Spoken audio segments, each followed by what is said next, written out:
7 de la mañana con 41 minutos, 7 con 41 minutos, en Punto Noticias de Radio Pichincha saludamos con nuestro primer invitado, lo anunciado, Santiago Nieto, director de Informe Confidencial, que ya nos acompaña en Punto Noticias de Radio Pichincha de manera telemática. Santiago, buenos días, bienvenido, gracias por estar con nosotros. Les saludamos Alexis Moncayo, quien le habla, Licenia Espinel. Quisiéramos preguntarle de inicio cuál es su comentario, su análisis respecto a la situación que se vive en Brasil tras el triunfo de Lula da Silva, este tercer mandato presidencial que va a tener que enfrentar con un Congreso realmente en contra, con una situación de un país fracturado, dividido, una diferencia considerable, pese a todo lo que le ha tenido que pasar y enfrentar, logró ganar en la presidencia de la República a un monstruo político como es el señor Jair Bolsonaro. ¿Qué escenario se espera en Brasil tras el triunfo de Lula da Silva? Buenos días, bienvenido.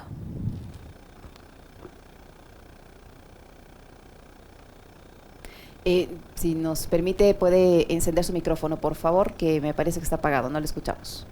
Sí, perdón. Buenos días, Licenia, buenos días, Alexis, amigos de Radio Pichincha, un gusto estar aquí, a quienes nos escuchan y nos ven. Muchas gracias por su tiempo y su paciencia. Bueno, primero creo que hay dos cosas que hay que resaltar.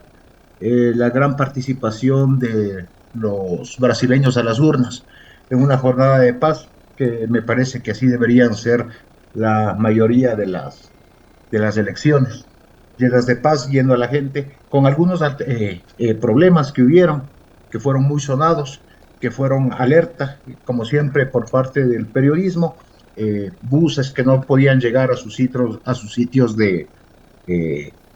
con gente, a los sitios de la votación, etcétera, pero fue de todas maneras una jornada de paz, donde se expresó el pueblo brasileño. Segundo dato importante, la velocidad de los datos. Tuvimos la suerte de ver cómo entraban de una manera muy rápida los datos. Yo me acuerdo antes teníamos que llenar a mano, ir viendo por provincias, etcétera. Ahora fue una cosa maravillosa. Hemos visto la página del Tribunal Electoral brasileño, que funcionó bien, muy bien, dándonos datos incluso a quienes estábamos fuera. Creo que son dos cosas que hay que resaltar. Y a lo que usted me preguntaba, hay un Brasil polarizado igual que el resto de Latinoamérica, está pasando, es un fenómeno, digamos, de la actualidad de la democracia en Occidente, también le está pasando a Brasil, es un país polarizado. Y un reto muy grande para el presidente electo Lula da Silva, porque tiene un Congreso y tiene un Senado con mayoría de oposición, lo cual va a hacer, le va a dificultar cualquier proyecto político que quiera llevar por estas características. Y creo que ese va a ser el reto de un Lula, que no nos olvidemos, más allá de los problemas que pasó en sus dos mandatos, en el primero y el segundo mandato, Lula da Silva salió con el 90% de aceptación en su segundo mandato, que permitió que sea reelecta Dilma Rousseff. Yo recuerdo en esos años, yo estuve trabajando en Brasil y cuando hacíamos la investigación y preguntábamos, ¿y usted votaría por cualquier persona que le diga presidente Lula da Silva? El 65% decía que sí, esa era la popularidad que tenía. Cuando usted, Licenia, decía que se enfrentó a un monstruo como Bolsonaro, yo diría que Bolsonaro se enfrentó con el monstruo de Lula, porque es una figura política muy, muy fuerte, tiene una historia muy fuerte y tiene detrás en la conciencia o en el pensamiento de los brasileños, dos gobiernos que fueron, digamos, que presentaron cifras, por un lado, y fueron gobiernos, digamos, exitosos dentro de sus planes. Como digo, más allá de todo el problema jurídico que tuvo, la entrada a la cárcel, la salida, la nulidad de sus juicios, pero el fenómeno está ahí y creo que hay que tomarlo en cuenta. Gusto saludarle, Santiago, a los tiempos. Un placer poder conversar con usted como siempre. A ver, esta monstruocracia que ha enfrentado a estos dos monstruos, ¿no?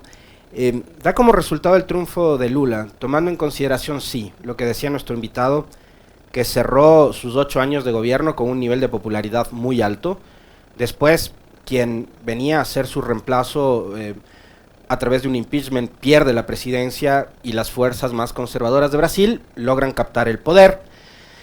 Temer da lugar al triunfo de Bolsonaro posteriormente, que le gana a Haddad la elección.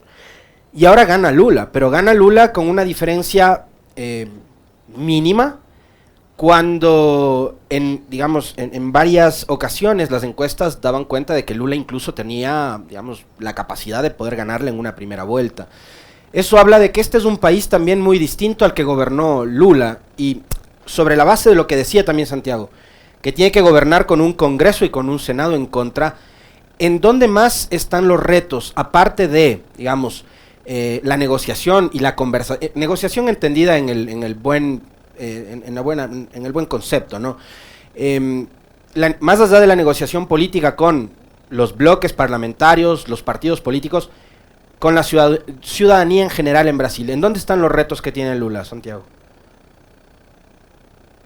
Hay dos cosas. Yo creo que fue muy marcada la campaña, fue una campaña muy agresiva, ¿no es cierto?, donde se exponían valores. Creo que de todas maneras el discurso de Lula fue mucho más incluyente, más supo captar diferentes espacios que antes no los tenía, por un lado. Por otro lado, primero, el poder desgasta. La gente, los nuevos electores quieren algo nuevo, eso es verdad. Y eso está también pasando en todo el continente. Tuvimos dos representantes muy fuertes, pero de la vieja política. No emergió una figura como, por ejemplo, en Chile, este señor Parisi, ¿no es cierto?, que desde Alabama sacó un tercer lugar. No hubo una figura nueva en Brasil, sobre todo por el tamaño y por la fuerza que se necesita. Creo que también la imposibilidad de crecimiento de Lula, una hipótesis que yo manejo, que habrá que verificar, es que se rodeó de figuras políticas tradicionales, que apoyó hasta Cardoso, Así es. respetado lo que queramos, pero si la gente está odiando la política y una candidatura se llena de política, creo que también es un aviso, digamos, de distancia. Entonces hay un Brasil inseguro. El Bolsonaro ganó por inseguridad, no nos olvidemos. Por la inseguridad, me refiero, en su campaña presidencial, cuando llega a ser presidente, con un mensaje muy fuerte.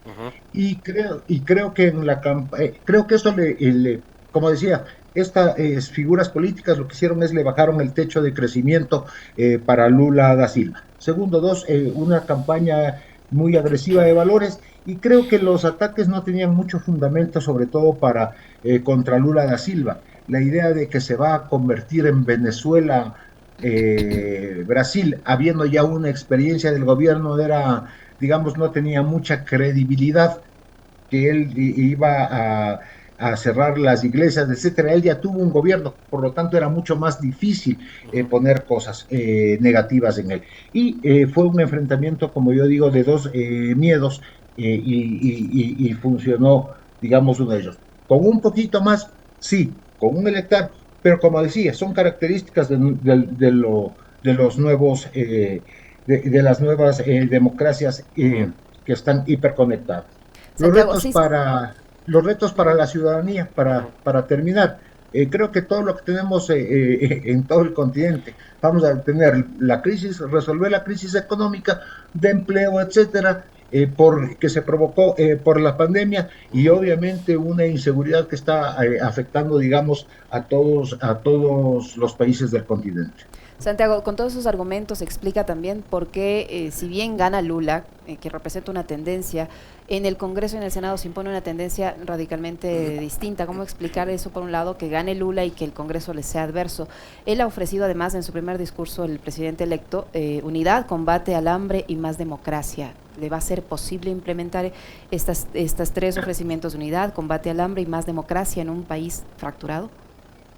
Yo creo que depende cómo haga su gobierno, ¿no? Yo creo que todas las metas que uno se plantea en política se las puede llevar, siempre y cuando tenga una estrategia adecuada para cumplir las ofertas de campaña. Son temas muy generales que pueden ser enfocados, etcétera. Creo que sí se lo puede hacer. Hay un país detrás muy fuerte, es una gran economía la brasileña, como Lula mismo lo dijo, es el cuarto productor de granos del planeta. Entonces, se puede, digamos. Hay que ver cómo lo hacen y si lo pueden hacer. Entonces, creo que eso se puede llegar a hacer, dependerá de cómo se gobierne y de los acuerdos que se hagan, aunque no les guste, digamos, a la gente, pero que son necesarios en política, los acuerdos que se hagan dentro del Congreso y del Senado. Decía en su discurso Lula que a él intentaron enterrarlo vivo, rememorando, digamos, todo el proceso judicial a partir del caso Lava Jato y demás, ¿no? Se ve a Brasil, Santiago, como uno de los territorios en donde empezó esta denominada guerra judicial en la política, que es el lawfare, y a Lula como una de las principales víctimas. Ahora, este triunfo de Lula significa también una derrota para quienes, como por ejemplo el juez Moro o el mismo Bolsonaro y las fuerzas que estuvieron detrás de todos esos procesos, impulsaron, digamos, los procesos judiciales en contra de Lula. ¿Cómo queda ahora mismo esa estrategia de, a través de lo judicial, tratar de neutralizar a los adversarios políticos? A ver, yo creo que cada caso tiene su particularidad y creo que hay que analizarlos no como una estrategia global, porque no existen, sino cada país tiene sus mecanismos de defensa. En el caso de Brasil, me parece que fue muy escandalosas todas las conversaciones que se encontraron del juez Moro presionando a los fiscales para que se realice eso. Entonces, cuando la justicia falla, donde sea, como sea, yo creo que hay la sanción necesaria. Ahora, en política, una cosa es lo judicial y otra cosa lo que la gente crea. Y un dato que se remarcaba mucho los días antes de la elección es que los dos candidatos fueron con negativos muy altos en cuanto a imagen. O sea, Lula da Silva fue golpeado por el Lava-Jato, fue golpeado por los problemas de Petrobras y de Odebrecht, fue golpeado porque fue su gabinete. Hubo mucha gente de su entorno involucrada, no Dilma Rousseff, que después, cuando pierde su mandato, le acusan de corrupción, pero no es por eso, fue por la economía que venía mal. Entonces yo creo que se debe ver como lo que sucede en cada uno de los países y la imagen que tiene cada una de las funciones judiciales de cada uno de los países.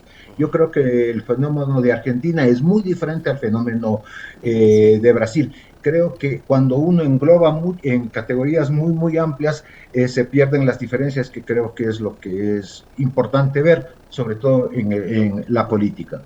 Santiago, ¿cómo entender la reacción o la falta de reacción en este caso que ha tenido el presidente Jair Bolsonaro, que hasta ahora no ha emitido un tuit, un comunicado, un discurso, no se ha pronunciado sobre el resultado de las elecciones tras conocer que no va a poder seguir adelante con un segundo mandato y con este antecedente de que él había insinuado que no reconocería el resultado en caso de que le sea adverso? No, estuvieron ayer en algunos medios pasando mucho una declaración que hizo unos días antes, un par de días antes, que decía que la elección es contando los votos, y creo que la sorpresa, no sé qué cifras habrán estado manejando. La final era muy ajustada como para poder tener una certeza. Creo que las encuestas al menos que yo pude recibir en estos últimos días, daban un empate técnico, que es justamente lo que salió en la elección. Entonces había incertidumbre. Creo que el presidente Bolsonaro debe estar con esa incertidumbre. Entiendo lo que es perder y sobre todo me imagino cuando uno pone la cara y es candidato, esto de no reconocer los datos me parece humano. Creo que como presidente ya debería hacerlo, y hemos visto otros casos de no reconocimiento de la autoridad a través después de los resultados dados por los tribunales electorales, y hemos visto en política un proceso de desestabilización por falta de no aceptación. Lo bueno, diría yo, es que no ha dicho que no acepta, y eso es importante. Eso es importante. Yo creo que, y ya el reconocimiento que ha tenido Lula da Silva de varios de los presidentes de la región, creo que es un soporte también para ya, que ya está dado, digamos. No veo yo, aunque quién sabe, cada quien digo, pero que ahora salga y diga que no acepta. no creo probable eso, y creo que en poco tendremos ya un pronunciamiento del presidente Bolsonaro. Quizás el caso más emblemático fue el de Donald Trump, ¿no? En los Estados Unidos. El de Andrés Manuel López Obrador cuando ganó Calderón. En el 2006. 2 años, 2 años en Reforma, siendo el presidente legítimo. Creo que ese es uno de los casos más emblemáticos. Y me sumo, Alexis, el de Donald Trump. Santiago, también se da que es el de Bolsonaro, es el primer presidente en la historia de Brasil que pierde la reelección. Tomando en cuenta, digamos, las virtudes que pudo haber tenido Lula, hablando de lo que fueron sus 8 años de gobierno, y tomando en cuenta también cómo el mapa político de Brasil le da el triunfo a Lula, ¿no? Los sectores quizás más pobres, más olvidados, etcétera. ¿En dónde estuvo la clave? Primero, para que Lula haya ganado, aunque sea por poca diferencia, y que Bolsonaro se haya convertido en el primer presidente en no llegar a una reelección. Creo que son tiempos diferentes. Creo que los liderazgos son más efímeros en el siglo XXI. Eso es un dato ya que nos está pasando a los seres humanos. Entonces, ese es un dato. Los liderazgos, como decía, ahora son más efímeros. Debe haber sido muy complicado gobernar con una pandemia. No nos olvidemos que es un gobierno que sale también, que tuvo en la mitad una terrible pandemia. Y también tenemos la secuela de esta pandemia dentro de la economía. Creo que sacó una muy buena votación, digamos, Bolsonaro, porque por eso está polarizado el país. Claro. Perdió con 1.8, 50.9 a 49.10. Entonces creo que también debe haber sido muy difícil. Creo que las dos campañas podrían haber dado mucho más, y creo que los dos tenían igual posibilidad de ganar. En este caso el resultado fue para Lula da Silva. Santiago, decía algo muy interesante: los liderazgos ahora son más efímeros en el siglo XXI. Yo quiero que nos explique por qué, porque, bueno, claro, estamos viviendo hoy, digamos, la inmediatez de las redes sociales. Todo con las redes sociales es tan líquido que puede pasar cualquier cosa hoy, en este momento, 8 de la mañana, y a la 1 de la tarde puede pasar cualquier otra cosa, ya nos olvidamos de esto y... Bueno, y aquí somos expertos. Somos expertos para dejarnos llevar por la corriente, ¿no? Pero, ¿qué es lo que influye en que ahora los liderazgos sean más efímeros, por un lado? Y por otro, ¿qué es lo que desean, qué es lo que anhelan, qué es lo que quieren los nuevos electores en sociedades como las nuestras?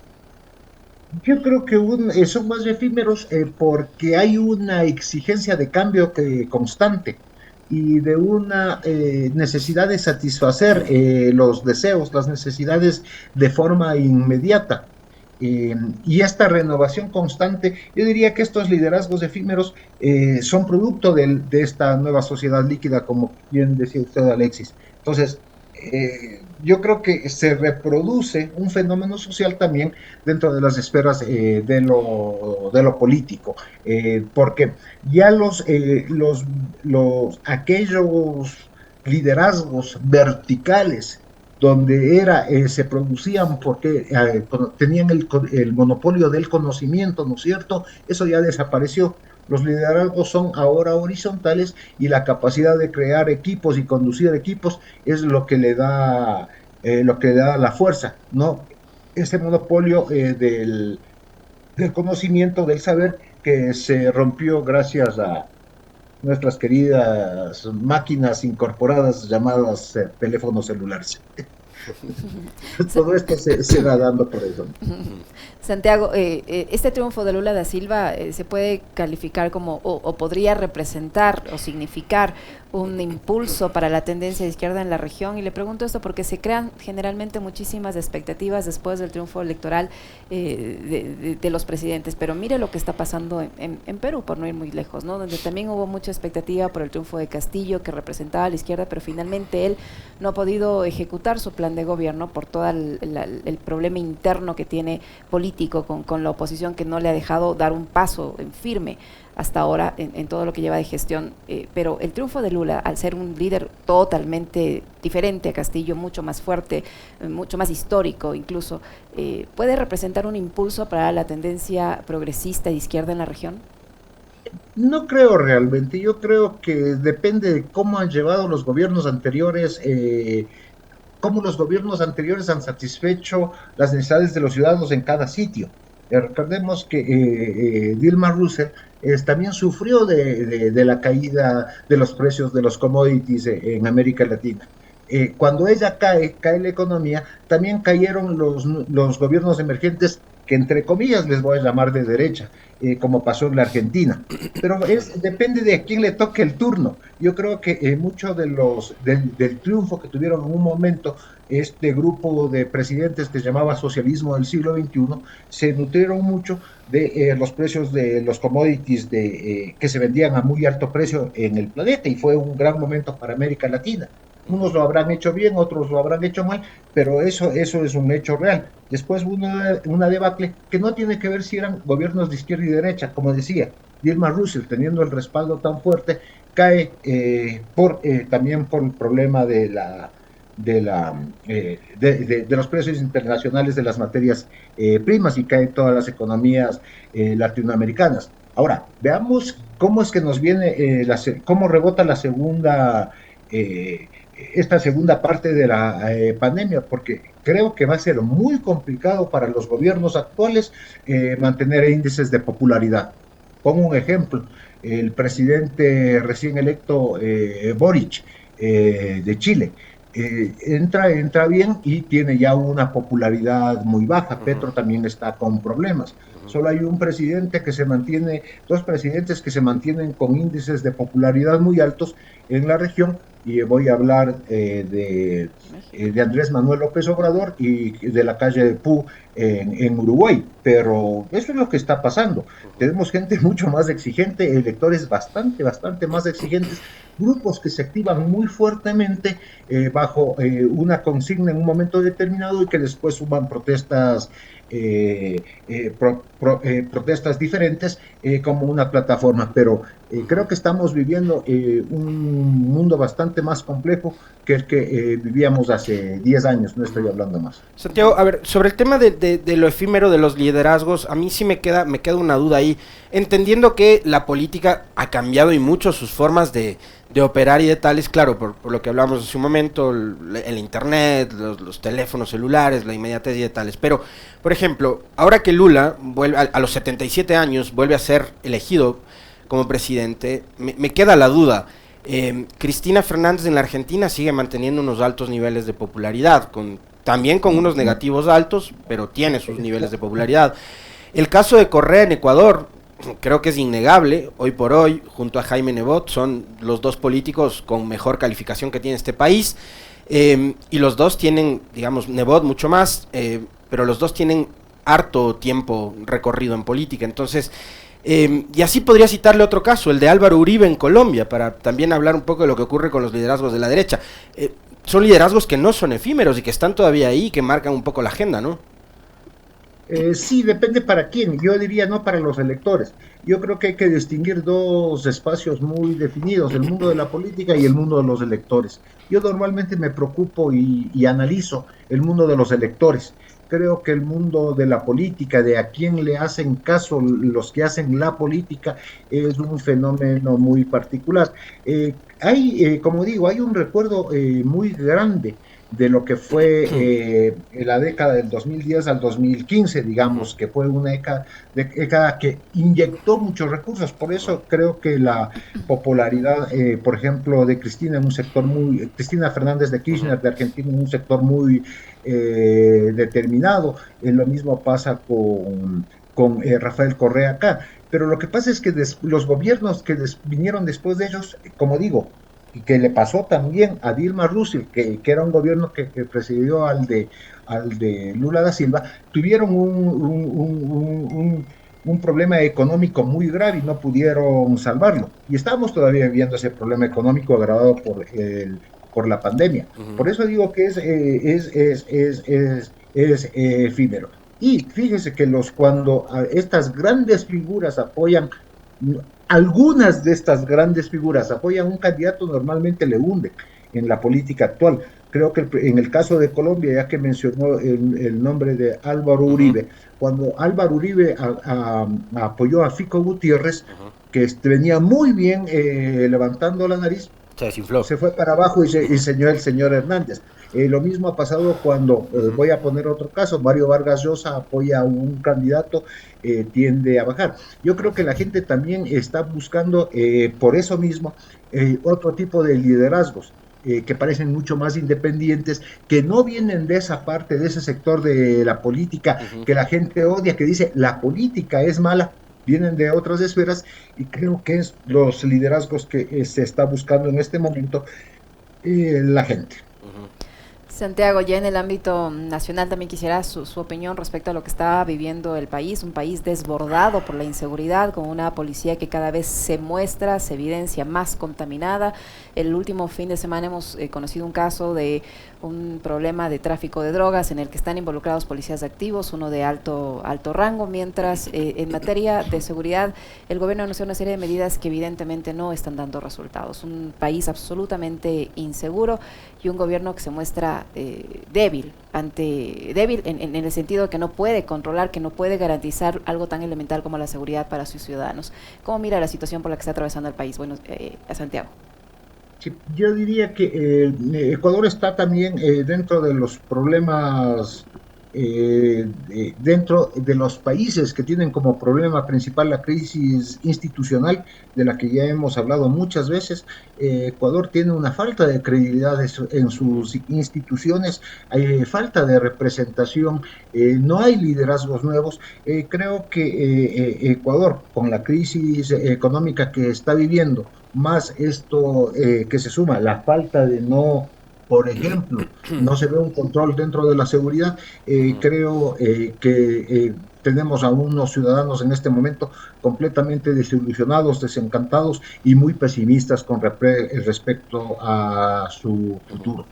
Creo que en eso hay una deuda por parte del gobierno con respecto a la necesidad de la gente, pero bueno, esperemos a ver, todavía tenemos 2 años y veamos cómo se comportan las elecciones de medio periodo, es decir, las de las alcaldías, que esos resultados también nos darán una sorpresa.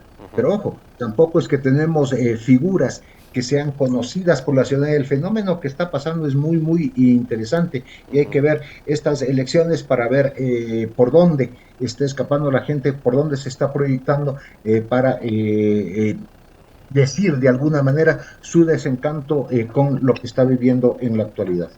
Estas elecciones seccionales en Ecuador, ya que hablamos del ámbito nacional, Santiago, van a tener un ingrediente adicional, que es la consulta popular que propone el gobierno. Un gobierno que usted ha dicho también es un gobierno que está sufriendo un desgaste, que no ha encontrado respuestas para problemas que son inmediatos y que afectan cotidianamente a la gente, como la inseguridad, por ejemplo, sumado al tema económico y demás. ¿Cómo llega un gobierno o cómo ve usted qué tan propositiva es esta propuesta del gobierno de ir a una consulta popular en unas elecciones seccionales, en donde, digamos, también a los candidatos que van con la bandera del partido de gobierno les toca cargar un muerto muy, muy pesado, ¿no? Entonces, ¿cómo ve usted esto, no? Los candidatos del gobierno y también hacer campaña por el sí en la consulta popular. ¿Qué tan buena es esta propuesta en este momento? Yo creo que, a ver, si uno hace una consulta popular cuando está... a ver, la gente cuando le preguntan la consulta popular no es que responde las preguntas normalmente, sino ¿y quién preguntó? Para ver si le dice sí o no. Y creo que ese va a ser un problema porque tiene que pagar el gobierno, o sea, va a depender de la credibilidad que tiene el gobierno, que sabemos que no es buena, de la popularidad que tiene el gobierno, que sabemos que no es buena. También tendremos que ver primero, cómo se terminan definiendo las preguntas, que todavía está en cuestionamiento, ver cómo presentan esa campaña para ver cómo es que le va a solucionar esta consulta los problemas cotidianos a la gente, y creo que en eso habrá una respuesta, pero me parece que no es un momento oportuno para una consulta popular, digamos, porque se puede perder una oportunidad de algún cambio a través de este mecanismo.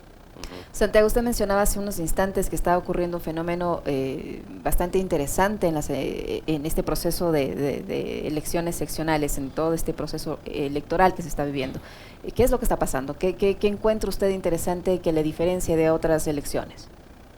Quiero ver por dónde se va a canalizar, qué tipo de candidatos está buscando la gente, qué tipo de propuestas está siguiendo, cuáles son las figuras emergentes que se pueden dar en este proceso, porque si algo le falta al Ecuador es que venga una nueva generación de políticos a retomar, a hacer el cambio, digamos, en la política que me parece que es necesario. Vamos a ver qué pasa Quito.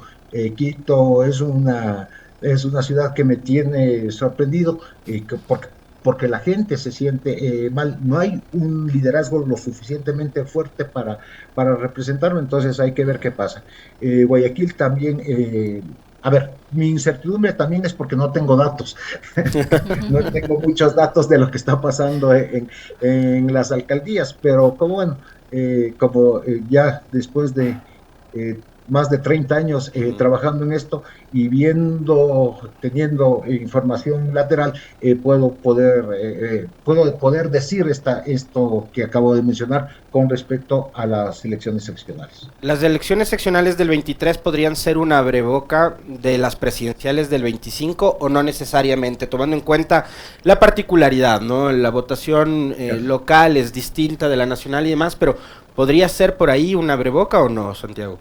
No necesariamente, hay que ver, más bien creo que lo que nos va a ayudar es a entender más cómo está viniendo los movimientos de opinión pública en el Ecuador y sobre todo por decirlo, en los diferentes Ecuadores que hay, porque hay la costa, la sierra, el norte, el sur, etcétera, ir viendo cómo se va conformando este nuevo mapa, entrando a una elección en el 2023 sin tener todavía unos liderazgos muy claros, digamos, unos candidatos, unos precandidatos presidenciales claros, digamos, de los diferentes grupos políticos.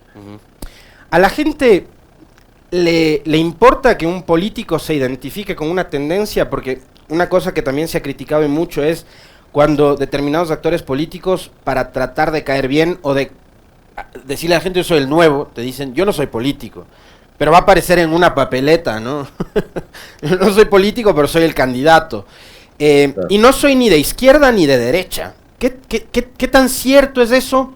Por un lado, y por otro, Santiago, bueno, ¿qué tan efectiva es esa estrategia de decirle a la gente, ojo, soy candidato, quiero ser tu alcalde, pero no soy político? No soy ni de izquierda ni de derecha, o sea, soy un político totalmente descafeinado y demás, pero ¿las ideologías siguen teniendo un peso actualmente en nuestra sociedad?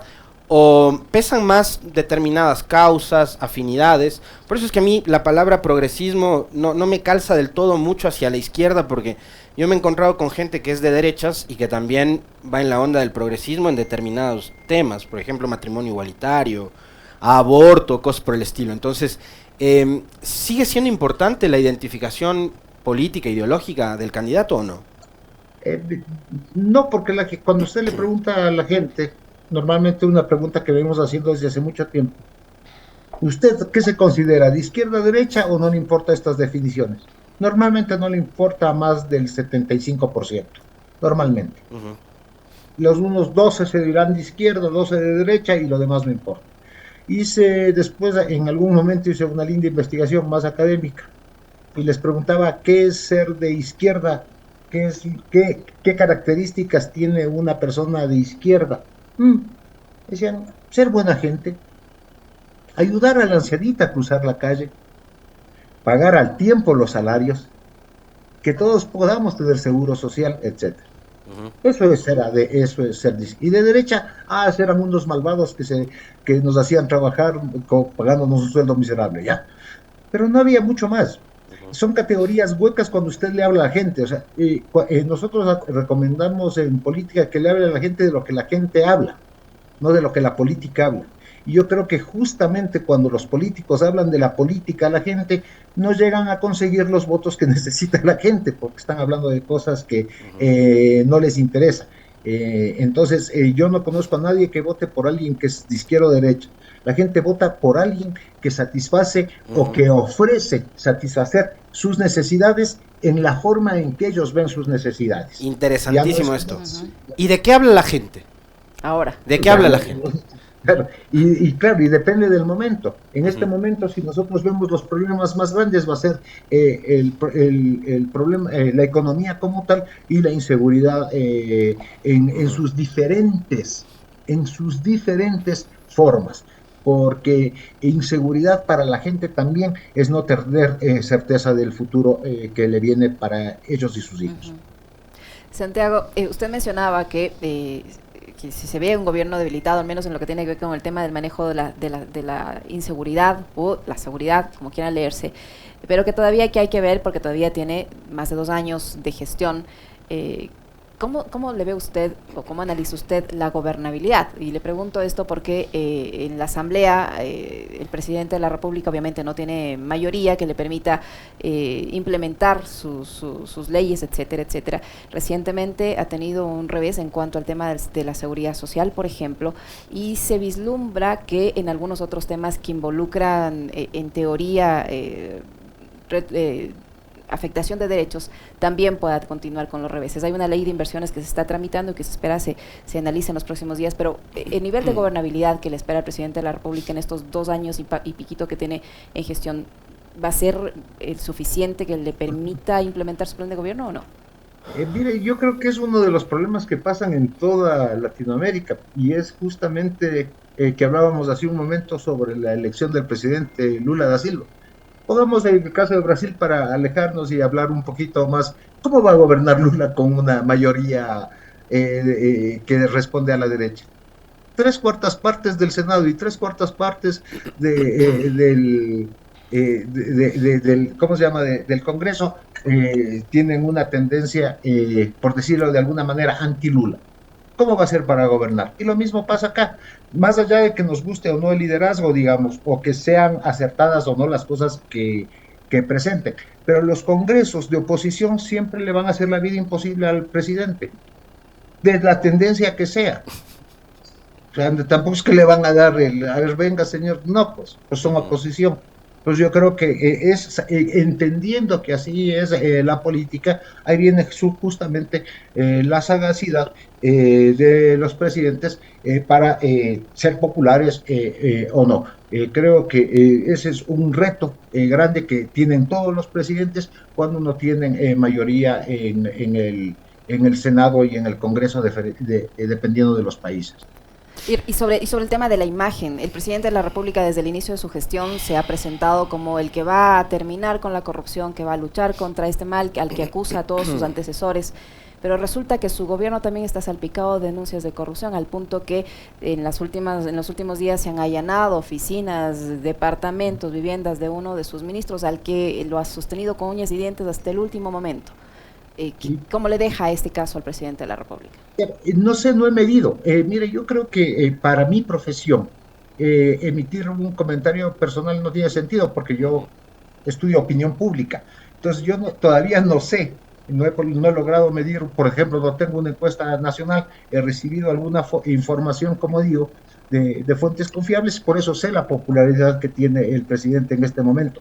Pero creo que se deberían hacer estudios bastante más puntuales para ver cuáles son los puntos flacos que tiene en este momento el gobierno, y creo que hay que corregir. Creo que la investigación en eso es importante, nos va a dar las guías para ver cuáles son las problemáticas que tiene el gobierno, porque lo que sí podemos decir es que con todo lo que ha hecho no ha mejorado en imagen y popularidad. Entonces, tiene algún problema, hay que identificar ese problema y tiene que curarse por el bien no de él, sino del Ecuador.